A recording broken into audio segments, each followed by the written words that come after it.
Welcome back friends. છેલ્લે આપણે જે ચેપ્ટરની ચર્ચા કરતા હતા સજીવોમાં પ્રજનન, એમાં ફલનની ઘટના વિશેની ચર્ચા એમાં આપણે પૂર્ણ કરી હતી. હવે ફલનની પ્રક્રિયા પૂર્ણ થયા બાદ એમાં યુગ્મનજનું નિર્માણ થાય, એટલે કે ફલિતાંડનું નિર્માણની પ્રક્રિયા આપણને થતી જોવા મળે છે. હવે એમાં અંતઃફલન, બાહ્ય ફલન, એવા ફલનની અંદરના પ્રકારો જે છે એના વિશે પણ તમે બધા જાણો જ છો. તો હવે એના પછીની જે ઘટના છે, આપણે મુખ્યત્વે 3 ઘટનાઓ વિશેની ચર્ચા કરીએ છીએ. જેમાં સૌથી પહેલા આપણે પૂર્વ ફલનની ઘટના વિશેની વાત કરી, જેમાં મુખ્ય 2 બાબતો છે. અને એમાં એક છે જે જન્યુઓની ઉત્પત્તિ, જન્યુઓનું નિર્માણ, અને બીજું જન્યુઓનું વહન, એના વિશેની ચર્ચા કરી. જન્યુના વહન પછી પ્રક્રિયા જોવા મળશે ફલનની ક્રિયા, એના વિશે આપણે વાત કરીએ. ફલનની ક્રિયા પછી એમાં જે ઘટનાઓ શરૂ થાય ને યુગ્મનજના નિર્માણની સાથે, એને શું કહેવાય આપણે કે પશ્ય ફલનની ઘટનાઓ તરીકે ઓળખી શકાય. એટલે ફલનની જે પ્રક્રિયા, પશ્ય ફલનની ઘટના, એટલે આપણે એમ કહી શકાય એમાં કે ફલન ક્રિયા પૂર્ણ થયા બાદ, એટલે અથવા તો યુગ્મનજના નિર્માણ બાદ થતી જે કોઈ પણ ઘટનાઓ છે, બરાબર, એ ઘટનાઓ અથવા તો એ બધી થતી જે ઘટનાઓ કે અથવા તો ઘટનાઓનો સમાવેશ, બરાબર, એ શેમાં કરવામાં આવે છે? આપણે તો પશ્ય ફલનની ઘટનામાં કરવામાં આવે છે. પશ્ય ફલનની ઘટનામાં કરવામાં આવે છે, અથવા તો આ ઘટનામાં એનો સમાવેશ જે છે થાય છે. હવે એક બીજી વાત આપણે એ પણ જાણીએ છીએ કે પશ્ય ફલનની ઘટનામાં યુગ્મનજનું નિર્માણ છે ને ફલન પછી એ સાર્વત્રિક છે, બરાબર, બધામાં જોવા મળે જ છે, સ્વાભાવિક છે અને એ થવું જરૂરી છે. એટલે ફલન ક્રિયા બાદ, એમાં જે કોઈ પણ ફલનની ક્રિયા પૂર્ણ થાય એ ફલન ક્રિયા બાદ એમાં યુગ્મનજનું જે નિર્માણ છે, એ યુગ્મનજનું નિર્માણ એ સાર્વત્રિક છે. એટલે એની અંદર સામાન્ય રીતે આપણને જોવા મળતું જ હોય છે. પરંતુ આ યુગ્મનજનું નિર્માણ ક્યાં થાય છે, મુખ્યત્વે કોના ઉપર આધાર રાખે છે? તો કે ફલનના પ્રકાર ઉપર આધાર રાખે છે. યુગ્મનજનું નિર્માણની પ્રક્રિયા જે છે ને, બરાબર, એ કોના ઉપર આધાર રાખે તો ફલનની પ્રક્રિયા ઉપર આધાર રાખે છે. કઈ રીતે? તો આપણે એ પણ જાણીએ છીએ કે જો બાહ્ય ફલનની પ્રક્રિયા થાય તો આ યુગ્મનજનું નિર્માણ ક્યાં થયું હશે? તો કે સજીવ શરીરની બહાર એટલે ક્યાં? પાણીમાં થયું હશે, બરાબર. કેમ? તો કે કયો પ્રકાર છે? બાહ્ય ફલન છે. તો બાહ્ય ફલન થાય તો આ જે યુગ્મનજ છે એ યુગ્મનજનો વિકાસ, અથવા તો યુગ્મનજનો જે કોઈ પણ યુગ્મનજનો વિકાસ થયો કે યુગ્મનજનું નિર્માણ થયું, જે પાણીમાં થાય છે, બરાબર, પાણીમાં થાય. એટલે આ એક બાબત છે. હવે બીજું શું થયું? જો આ અંતઃફલન હોય, એટલે અંતઃફલન એટલે કે ફલનની પ્રક્રિયા જે છે એ ક્યાં આપણને થતી જોવા મળે છે? સજીવ શરીરમાં થતી જોવા મળે છે. જો અંતઃફલન થાય તો આ જે કોઈ પણ યુગ્મનજ છે એ યુગ્મનજ એ ક્યાં આપણને જોવા મળશે? તો કે જે કોઈ પણ સજીવ છે એ સજીવના દેહમાં એ જોવા મળે છે, અથવા તો એની અંદર આ બધી પ્રક્રિયાઓ હવે પછી સજીવના દેહમાં થતી આપણને જોવા મળતી હોય. એટલે બાહ્ય ફલન છે કે અંતઃફલન, એ મુખ્યત્વે કઈ રીતે આપણને એનો આધાર રહેતો હોય છે? એ સજીવના જે ફલનની સ્થિતિ કઈ છે એના ઉપર આપણને જોવા મળતી હોય છે. હવે બીજી જો આપણે વાત કરીએ ખાસ એની અંદર, તો યુગ્મનજના નિર્માણની પ્રક્રિયા જે છે એ દરેક સજીવની અંદર યુગ્મનજમાંથી નવો સજીવ ઉત્પન્ન થવા માટેનો સમયગાળો કેટલો, અને એ કઈ પ્રક્રિયાઓને પરિણામે એમાંથી ઉત્પન્ન થાય, તો એનો મુખ્ય આધાર કોના ઉપર છે? તો કે સજીવના જીવન ચક્ર ઉપર રહેતો હોય છે. જો સજીવનું જીવન ચક્ર, આપણે જીવન ચક્ર વિશે આમ તો આગળના ધોરણમાં ભણી ચૂક્યા છીએ કે જીવન ચક્રના જુદા જુદા પ્રકાર છે. એકવિધ જીવન ચક્ર, દ્વિવિધ જીવન ચક્ર, એક દ્વિવિધ જીવન ચક્ર, બરાબર. વનસ્પતિ વર્ગીકરણની અંદર એમાં સજીવોના, વનસ્પતિનું ખાસ કરીને જે જીવન ચક્ર છે એના પ્રકાર વિશે આપણે બધા જાણીએ છીએ. તો એમાંથી યુગ્મનજમાંથી સજીવનું નિર્માણ કેટલા સમયમાં થાય અને કઈ સ્થિતિમાં થાય છે? એકકીય સ્થિતિમાં થાય છે કે દ્વિકીય સ્થિતિમાં થાય છે? કયા પ્રકારના કોષ વિભાજનને પરિણામે થાય છે? બરાબર. આ બધી જ સ્થિતિનો આધાર જે છે ને મુખ્યત્વે સજીવના જીવન ચક્ર ઉપર રહેલો છે. એટલે સજીવનું જીવન ચક્ર જો એકકીય હોય તો સ્વાભાવિક છે કે યુગ્મનજ તો દ્વિકીય હોવાનું છે, તો પછી એની અંદર અર્ધીકરણની પ્રક્રિયાને પરિણામે એમાંથી બીજાણુઓનું સર્જનની પ્રક્રિયા જોવા મળવાની છે. હવે જો એ વિવિધ હોય તો પછી એનો દેહ રચના દ્વિકીય હોવાની છે, તો પછી એમાં સમવિભાજનની પ્રક્રિયાથી જ નવા સજીવનું નિર્માણ થવાનું છે. એટલે આમ એ યુગ્મનજમાંથી સજીવનું નિર્માણ એ મુખ્યત્વે બે બાબત ઉપર આધારિત છે.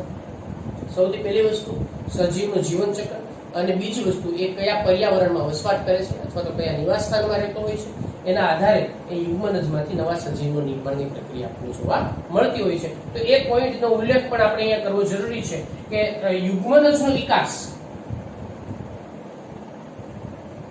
યુગ્મનજનો વિકાસ તેના જીવન ચક્ર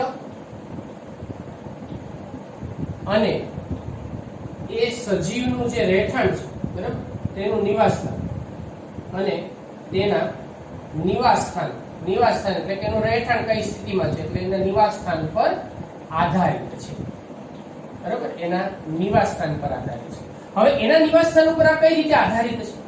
તો આપણે એ પણ જાણીએ છીએ કે કેટલાક સજીવો એવા છે કે ધારો કે એ કોઈ એવી પરિસ્થિતિમાં જીવતા હોય કે ફલન સમય અને પરિસ્થિતિ એ અનુકૂળ હોય, પણ યુગ્મનજ બન્યા પછી પરિસ્થિતિ પ્રતિકૂળ બની ગઈ. પ્રતિકૂળ પરિસ્થિતિ એટલે શું? કે જે સજીવને અનુકૂળ ન હોય એવી પરિસ્થિતિ, એટલે એની પ્રતિકૂળ પરિસ્થિતિ. તો એવા સમય દરમિયાન શું થાય? તો એવા સમય દરમિયાન યુગ્મનજની ફરતે 2 થી 3 સ્તરનું આવરણ બની જાય અને યુગ્મનજ એનાથી શું થાય? તો કે રક્ષિત થઈ જાય. કેટલા સમય પૂરતો? જ્યાં સુધી પરિસ્થિતિ કેવી છે, એને પ્રતિકૂળ છે અથવા તો અનુકૂળ નથી એવી પરિસ્થિતિ હોય ત્યાં સુધી યુગ્મનજની ફરતે એમાં આપણને જે 2 કે 3 સ્તરીય રક્ષણાત્મક આવરણો પણ બની જતા હોય. એટલે મેં એ વાત કરી નિવાસ સ્થાન ખાસ અગત્યની બાબત છે, કેમ કે કયા નિવાસ સ્થાન ઉપર રહે છે, નિવાસ સ્થાન ઉપર પરિસ્થિતિ પ્રતિકૂળ છે કે અનુકૂળ છે, આ બાબત ઉપર આ પ્રક્રિયા ખાસ આપણને આધારિત જોવા મળતી હોય છે. તો એના વિશેની પણ આપણે જો અહીં ઉલ્લેખ કરીએ કે જો યુગ્મનજ બાદ પ્રતિકૂળ પરિસ્થિતિ હોય તો, એવી પ્રતિકૂળ પરિસ્થિતિ હોય, બરાબર, તો આ યુગ્મનજના ફરતે રક્ષણાત્મક આવરણ બને છે, એના રક્ષણાત્મક આવરણ બને છે. અને એ રક્ષણાત્મક આવરણ બને જે આ જે યુગ્મનજ છે એ યુગ્મનજનું શું કરે છે? તો કે રક્ષણ કરે છે. અને આ યુગ્મનજ જે છે એ પોતે કઈ અવસ્થામાં? તો કે એની જેને આપણે કહીએ ને રેસ્ટિંગ પીરિયડ, સુષુપ્ત અવસ્થા, બરાબર, અથવા તો જે એવી એક અવસ્થાની અંદર જતો રહે છે. એટલે યુગ્મનજ જે છે એ યુગ્મનજ એ એનો શુષ્કતા હોય, બરાબર, ભેજ અથવા તો જો આપણે એનું વધુ તાપમાન હોય, આ શુષ્કતા હોય, વધુ તાપમાન હોય, અથવા તો બીજા આપણે કહી શકાય કે ભાઈ કોઈ ઈજા હોય, અને પર્યાવરણ, બરાબર, અને પર્યાવરણ. તો આ બધા સામે પર્યાવરણ સામે યુગ્મનજનું એ રક્ષણ કરે છે. એટલે આ પ્રકારની પરિસ્થિતિ પણ આપણને જોવા મળે છે. અને આ યુગ્મનજ જે છે, એ આપણને યુગ્મનજ એ એટલો સમય સુષુપ્તતા અથવા સુષુપ્ત અવસ્થા એમાં એ રહે છે. અને જેવી પ્રતિકૂળ પરિસ્થિતિ દૂર થાય અને જેવી અનુકૂળ પરિસ્થિતિ પ્રાપ્ત થાય એની સાથે જ આ યુગ્મનજમાંથી એમાં કોષ વિભાજ ભેજનું શોષણ કરે, દિવાલ ઉપર દબાણ આવે, તૂટી જાય, બરાબર, અને પછી એમાંથી પાછો ફરીવાર નવા સજીવનું નિર્માણની પ્રક્રિયા આપણે જોવા મળતી હોય છે. એટલે આ બાબત જે છે એ પણ એના ઉપર ખાસ આપણને અસરકારક જોવા મળશે. હવે આપણે વાત કરતા હતા જીવન ચક્ર, આ વાત કરી પર્યાવરણ ઉપર, બરાબર, નિવાસ સ્થાન અને પર્યાવરણની અસર. હવે આપણે વાત કરશું કોના ઉપર બાબતની? તો કે એના જીવન ચક્ર વિશે. હવે જો કોઈ સજીવ એવો હોય કે જેનું જીવન ચક્ર, બરાબર, એ કેવું હોય તો કે એકવિધ જીવન ચક્ર. જો સજીવનું જીવન ચક્ર એકવિધ જીવન ચક્ર હોય, બરાબર, તો શું થાય? તો તે યુગ્મનજનું અર્ધીકરણ થાય. અને યુગ્મનજનું અર્ધીકરણ થાય અને તેમાંથી બીજાણુઓનું નિર્માણ થાય છે. એટલે બીજાણુ કેવા હોય છે? તો કે આ બીજાણુ એકકીય હોય છે, આ બીજાણુ એકકીય બીજાણુનું નિર્માણ થાય છે. એટલે આ રીતે એની અંદરથી બીજાણુનું નિર્માણ થાય અને આ બીજાણુ પછી વાતાવરણમાં, પર્યાવરણની અંદર આ બધું શેમાં જોવા મળે? સામાન્ય રીતે જો એકવિધ જીવન ચક્ર આપણને શેમાં જોવા મળતું હોય છે? તો કે લીલની અંદર જોવા મળે છે. ધારો તો એ લીલની અંદર એકવિધ જીવન ચક્ર હોય તો લીલમાં જે યુગ્મનજ છે એનું અર્ધીકરણ થાય. અર્ધીકરણ થાય એટલે પછી એમાંથી બીજાણુનું નિર્માણ થાય. બીજાણુ પાણીમાં મુક્ત થાય, યોગ્ય પરિસ્થિતિ દરમિયાન પાછું એનું અંકુરણ થાય ને એમાંથી નવા સુકાઈ રચનાનું નિર્માણ થાય. એટલે આ રીતે યુગ્મનજ જે છે એકવિધ હોય તો એનું અર્ધીકરણ થાય. અને જો એ દ્વિવિધ હોય કે એક દ્વિવિધ હોય તો એનું સમવિભાજન થવાનું છે. બરાબર? કેમ કે એની દેહ રચના કેવી હોવાની છે? તો કે દ્વિકીય હોવાની છે. એટલે એના ઉપર આ જે કોઈ પણ બાબતોનો જે મુખ્યત્વે આધાર જે છે એ સજીવની અંદર એકવિધ અને દ્વિવિધ બંનેમાંથી કયા પ્રકારના જીવન ઉપર રહેલો છે એના ઉપર મુખ્યત્વે આધારિત હોઈ શકે છે. હવે બીજું જો આપણે વાત કરીએ તો યુગ્મનજ જે છે ને એ સજીવોમાં બે પેઢીના સજીવ વચ્ચેની એક જોડતી કડી છે. બરાબર? યુગ્મનજ જે સજીવોમાં બે પેઢીના જે સજીવો છે એ પેઢીના સજીવો ની વચ્ચે જોડતી કડી છે. કારણ કે એમાંથી જ નવા સજીવનું નિર્માણ થાય. એટલે કે પિતૃમાંથી સંતતિ. બે પેઢી એટલે કોણ? એક પેઢી એટલે પિતૃ, બીજો પેઢી એટલે સંતતિ. એટલે પિતૃ અને સંતતિ આ બંને વચ્ચેનું જે જોડાણ અથવા તો જે બંનેનો જે પાયાનો એકમ ગણી શકાય એ યુગ્મનજ છે. એટલે આમ સજીવોની અંદર યુગ્મનજ જે છે એ નિર્માણની પ્રક્રિયા અને યુગ્મનજમાંથી નવા સજીવના જે ઉત્પન્ન થવાની પ્રક્રિયા છે એ ખૂબ અગત્યનો ભાગ ભજવે છે. બીજું આપણે એ પણ જાણીએ છીએ કે લિંગી પ્રજનન જે કોઈ પણ સજીવો કરતા હોય છે એ લિંગી પ્રજનન સજીવોની અંદર મુખ્યત્વે યુગ્મનજ એક કોષીય રચના જ છે અને એક કોષમાંથી કોષ વિભાજન પામી અને આખા નવા સજીવનું નિર્માણ થાય છે. બરાબર? એટલે ખાસ એક બાબત એ છે આમાં કે લિંગી પ્રજનન દરમિયાન એમાંથી જે કોઈ પણ યુગ્મનજ જે છે, ફલિતાંડ જેને આપણે એમાંથી કહી શકાય, યુગ્મનજ દરમિયાન નિર્માણ પામતા યુગ્મનજ, બરાબર, એ દ્વિકી યુગ્મનજ એક કોષીય યુગ્મનજ છે એક કોષીય પણ કેવું તો કે દ્વિકીય રચના છે એક કોષીય પણ દ્વિકીય રચના છે. એક કોષીય રચનામાંથી નવા બહુકોષીય જો ઉચ્ચ કક્ષાના પ્રાણીઓમાં વાત કરીએ, આપણે વનસ્પતિઓમાં વાત કરીએ તો બહુકોષીય સજીવ જે છે એ સજીવનું એમાંથી શું થાય છે તો કે નિર્માણની પ્રક્રિયા આપણને જોવા મળે છે. એટલે નિર્માણ થાય છે. એટલે આમ એમાં જન્યુઓ આખી જો પ્રક્રિયા વિશેની આપણે જો વાત એમાં ટૂંકમાં કરીએ તો બે જન્યુઓ છે. ધારો કે એક છે નરજન્યુ જે એકકીય છે, બરાબર, બીજો છે માદાજન્યુ જે પણ એકકીય છે. એટલે નર અને માદા બંને જન્યુઓ છે. આ બંને જન્યુઓ જે કોઈ પણ માધ્યમના મદદ વડે બંને જન્યુઓ એકબીજાની નજીક આવે, ખાસ કરી નરજન્યુ ચલિત હોય એટલે નરજન્યુ માદાજન્યુ તરફ જાય, બરાબર, અને એમાંથી ફલિતાંડનું નિર્માણ થાય છે. એટલે કે યુગ્મનજનું નિર્માણ થાય છે. આ યુગ્મનજ એ દ્વિકીય રચના છે. યુગ્મનજ પછી એમાંથી એ દ્વિકીય છે અને એક કોષીય છે જેમાંથી નવા જે કોઈ પણ નવી સંતતિ જે છે એ સંતતિ એનું નિર્માણની પ્રક્રિયા આપણને એમાંથી થતી જોવા છે. એટલે આ પ્રકારની જે સામાન્ય રચના જે આપણને જોવા મળતી હોય છે, ખાસ કરીને પશ્ચફલનની ઘટના, એની વિશેની આપણે આ જે ચર્ચા છે આ પ્રાથમિક બધી બાબતોની ચર્ચા કરી. હવે એમાં આપણે આગળ જોઈએ કે પશ્ચફલનની ઘટનાની અંદર સૌથી અગત્યનો તબક્કો જેને આપણે ગણી શકાય છે એ છે ભ્રૂણ જનનની પ્રક્રિયા, બરાબર, જેના એના વિશેની આપણે આગળ ચર્ચા કરી. ભ્રૂણ જનન એટલે શું? ભ્રૂણ જનનની પ્રક્રિયા સામાન્ય રીતે શેમાંથી થાય છે તો કે ભાઈ ફલિતાંડ અથવા તો જે આપણે યુગ્મનજ જેને કહીએ છીએ યુગ્મનજ માં આગળ એમાં વિભાજનની પ્રક્રિયા થાય. વિભાજનની પ્રક્રિયાને પરિણામે એમાંથી નવો ભ્રૂણનું નિર્માણ થાય છે. તો ભ્રૂણ જનનની પ્રક્રિયા જે છે એ યુગ્મનજમાંથી થાય છે, બરાબર. તો એટલે આપણે જો વાત કરીએ કે યુગ્મનજ જે દ્વિકીય રચના છે એટલે યુગ્મનજમાંથી કોષ વિભાજનના પરિણામે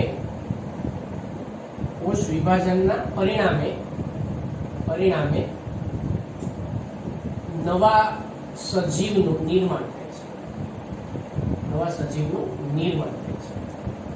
હવે અહીંયા મુખ્યત્વે બે પ્રકારની ઘટનાઓ જોવા મળે છે. તો સૌથી પહેલા છે ને એમાં કોષનું વિભાજન થાય. તો યુગ્મનજ યુગ્મનજ જે છે એ યુગ્મનજમાંથી કોષ વિભાજન ના પરિણામે શું જોવા મળે છે આપણને? તો કોષ વિભાજનના પરિણામે આપણને આખો એક કોષોનો જથ્થો ઉત્પન્ન થાય છે, એટલે કે કોષોનો સમૂહ ઉત્પન્ન થાય છે. કોષોનો સમૂહ બને તેનું વિભેદીકરણ, એટલે જેને આપણે શું કહીએ છીએ કોષનું વિભેદીકરણ, તેનું વિભેદીકરણની પ્રક્રિયા થાય. એટલે વિભેદીકરણ એટલે આપણે બધા જાણીએ છીએ કે પહેલા વિભાજન થાય પછી વિભેદન થાય, બરાબર? એટલે વિભેદીકરણ દ્વારા એમાંથી શું ઉત્પન્ન થાય છે? તો કે નવી પેશીઓ બને, નવા એમાંથી અંગોનું નિર્માણ થાય, બરાબર? અને પેશીઓ, અંગો અને એમાંથી જે દેહ, આફ્ટર ઓલ છેલ્લે દેહનું નિર્માણ થાય છે. એટલે આ રીતે એમાંથી નવો સજીવ જે છે, નવા સજીવનું નિર્માણની પ્રક્રિયા, એટલે આપણે જેને વાત કરીએ છીએ ભ્રૂણજનન. ભ્રૂણજનન એટલે યુગ્મનજમાંથી પેલા વિભાજન થાય, વિભાજનની પ્રક્રિયા પછી એમાં શું થાય? તો કે વિભેદીકરણ થાય. વિભેદીકરણ એટલે આકાર જનન અને અંગજનનની પ્રક્રિયા, બરાબર? પેલા વિભાજનથી જથ્થો બને, જથ્થામાંથી પછી એમાંથી આપણે જે કોઈ પણ સજીવનો અંગ કે દેહ, પેશીનું રચનાનું નિર્માણ થાય છે. તો આ રીતે એની અંદર જે વિભાજન અને વિભાજન પછી વિભેદીકરણની પ્રક્રિયાઓ આપણને એમાં જોવા મળતી હોય છે.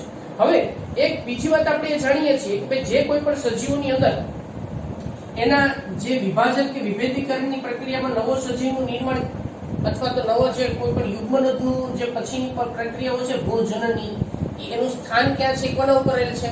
તો સજીવની અંદર ફલનના પ્રકાર ઉપર રહેલો છે. એના આધારે આપણે એના બે પ્રકાર પાડી શકાય છે, બરાબર? એટલે અહીંયા આપણે એના આધારે વાત કરીએ કે યુગ્મનજ ના જે કોઈ પણ નિર્માણ સ્થાનના આધારે અથવા તો યુગ્મનજમાંથી નવો સજીવ કેવી રીતે બને છે એના આધારે એના બે પ્રકાર પાડવામાં આવે છે, બરાબર? બે પ્રકાર પાડવામાં આવે છે.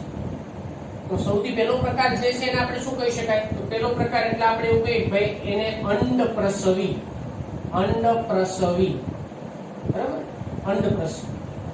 અંડપ્રસવી એટલે જે સજીવો ઈંડા મૂકે ને એને અંડપ્રસવી કહેવાય. અને બીજા કયા? તો કે અપત્યપ્રસવી. એક અંડપ્રસવી અને બીજા પ્રકાર જે છે એને આપણે કહીશું અપત્યપ્રસવી. પ્રસવી એટલે નવાને જન્મ, બરાબર? ઈંડા મૂકીને નવાને જન્મ અને સીધો બચ્ચા જે છે એનો જન્મ જે થાય તો એને અપત્યપ્રસવી. અપત્યપ્રસવી એટલે બચ્ચાનો જન્મ જે કોઈ પણ પ્રાણીમાંથી થતો હોય અને એમાંથી ઈંડા જે સજીવ શરીરની બહારના ભાગે ઈંડાનો એમાંથી ત્યાગ થતો હોય છે. ફલનની પ્રક્રિયા સજીવ શરીરમાં થાય પણ એમાં આગળ ભ્રૂણ નિર્માણની પ્રક્રિયા ક્યાં થાય? તો કે સજીવ શરીરની બહારના ભાગે થાય. એટલે એના આધારે સજીવ યુગ્મનજના નિર્માણનું જે કોઈ પણ સ્થાન છે ને એનો જે કોઈ પણ યુગ્મનજનો વિકાસ છે એ યુગ્મનજના વિકાસના આધારે બેઝિકલી આપણે એવું કહી શકાય કે યુગ્મનજના વિકાસના આધારે એટલે કે ક્યાં એનો વિકાસ થાય છે એના આધારે બે પ્રકાર પડે. અંડપ્રસવી એટલે શું? તો એના વિશેની આપણે વાત કરી દઈએ.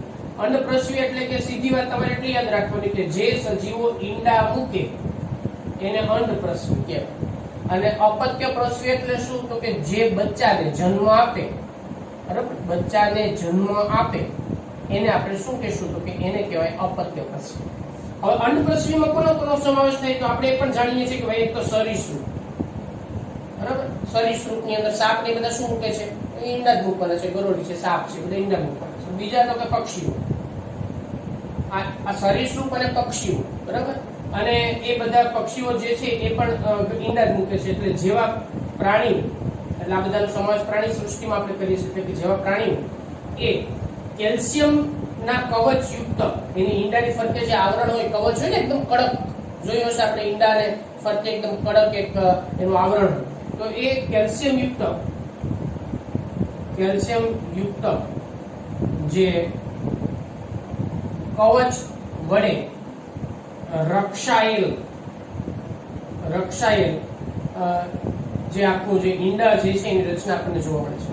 અને તેમાં આપણે એ પણ જાણીએ છીએ કે એને યોગ્ય તાપમાન મળી રહે ને એટલા માટે પક્ષીઓ એનું સેવન કરે છે.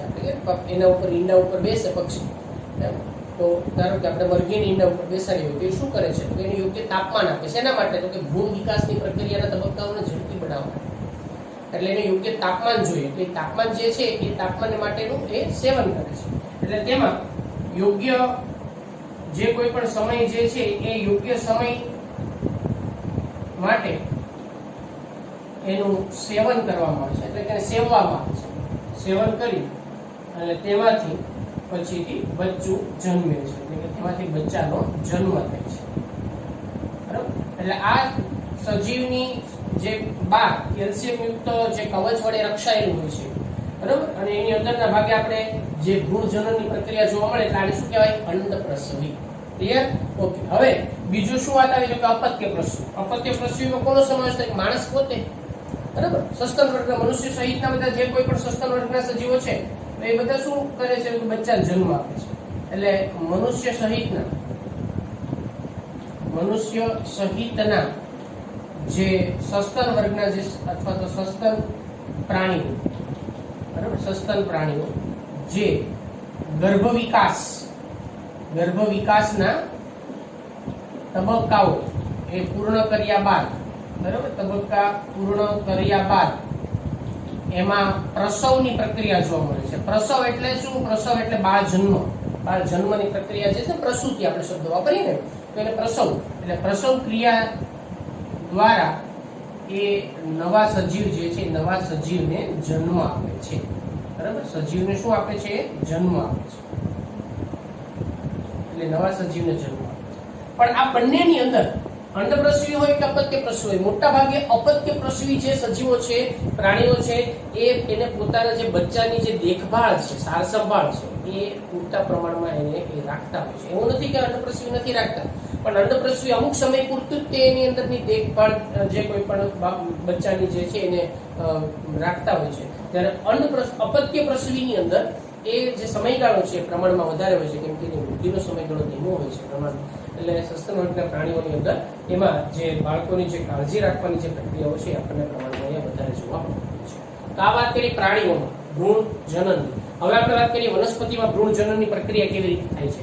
તો વનસ્પતિમાં જે ભ્રૂણ જનનની પ્રક્રિયા છે, બરાબર, વનસ્પતિમાં ભ્રૂણ જનન, તો આપણે બધા જાણીએ છીએ કે સામાન્ય રીતે વનસ્પતિમાં આપણે જો વાત કરીએ તો એમાં સપુષ્પી વનસ્પતિ હોય તો એમાં ફલનની પ્રક્રિયા જે છે એ ક્યાં થાય? એમાં મોટા ભાગે તો કે અંડકમાં થાય છે. એટલે જેમાં ફલન ક્રિયા, બરાબર, એમાં જે ફલન ક્રિયા જે છે ફલન ક્રિયા અંડકમાં થાય છે. ફલન ક્રિયા અંડકમાં થાય. હવે ફલન ક્રિયા અંડકમાં થયા પછી અંડક ક્યાં હોય? તો કે બીજાશયમાં હોય. બરાબર? એટલે અંડક ફલિત થઈ ગયું તો ફલિત અંડકને આપણે શું કહીએ છીએ? બીજ. અને ફલિત બીજાશયને ફળ. તો ફળ અને બીજનું નિર્માણ થાય છે. એટલે જેથી ફલિત અંડક, બરાબર, એ ફલિત અંડકમાંથી શું બનવાનું છે? તો ફલિત અંડકમાંથી બીજ અને બીજાશયમાંથી, અને બીજાશય જે શેમાં? તો કે ફળમાં પરિણમે છે. એટલે આ રીતે એ ફળમાં પરિણમે છે. એટલે આમ એમાંથી ફળનું નિર્માણ થઈ ગયું, બરાબર, બીજનું નિર્માણ થઈ ગયું. હવે જેવું એમાં ફલનની પ્રક્રિયા પૂરી થાય ને, બરાબર, એટલે ત્યારબાદ એમાં એટલે ફલન બાદ જે વજ્ર ચક્ર એટલે વજ્રપત્ર જે છે, વજ્ર અને દલ, જેને આપણે સહાયક ચક્ર કહીએ છીએ, બરાબર, એ ખરી પડે છે. એમાં એ ખરી પડે છે. અને જે બીજાશયની જે દિવાલ છે, બરાબર, એ બીજાશયની દિવાલ જે ફલાવરણમાં પરિણમે છે. એટલે આ રીતે એમાં જે ફલાવરણની પ્રક્રિયા કઈ રીતે થાય છે એ પણ આપણે જાણીએ છીએ. બરાબર? તો ધારો કે આપણે એક જે કોઈ પણ ઉદાહરણ લઈએ કે ભાઈ વાલ વટાણાને આપણે એક સિંગને જો સમજીએ તો એમાં આ ઉત્પન્ન થતા જે બીજ છે એ બીજ છે આપણા, જેને આપણે સીડ એટલે એસ એના વડે દર્શાવી શકાય છે. તો આ એની ઉદાહરણ તરીકે આપણે સમજીએ કે ભાઈ આ રચના જે આપણને જે જોવા મળે છે એ એનું બીજ છે. બરાબર? એનું બીજ છે. આ બહારના ભાગે જે રક્ષણાત્મક આવરણ છે એ એનું શું થઈ ગયું? તો એનું ફલાવરણની વાત થઈ. આ ફલાવરણ છે, એને રક્ષણાત્મક આવરણ તરીકે આપણને જોવા મળે છે. એટલે આ રીતે આખા ફળ અને બીજ એની રચના આપણને વનસ્પતિમાં ભ્રૂણજનનમાં પ્રકારે થતી જોવા મળે. તો અહીં આપણે જે સજીવોમાં પ્રજનન, બરાબર, એમાં પશ્ચફલનની જે ઘટના છે એના વિશેની વાત પણ પૂરી કરીએ છીએ અને લેસન નંબર 1 એના વિશેની વાત પણ આપણે પૂરી કરીએ છીએ. આગળ નેક્સ્ટ લેક્ચરમાં આપણે એમાં ચર્ચા કરીશું.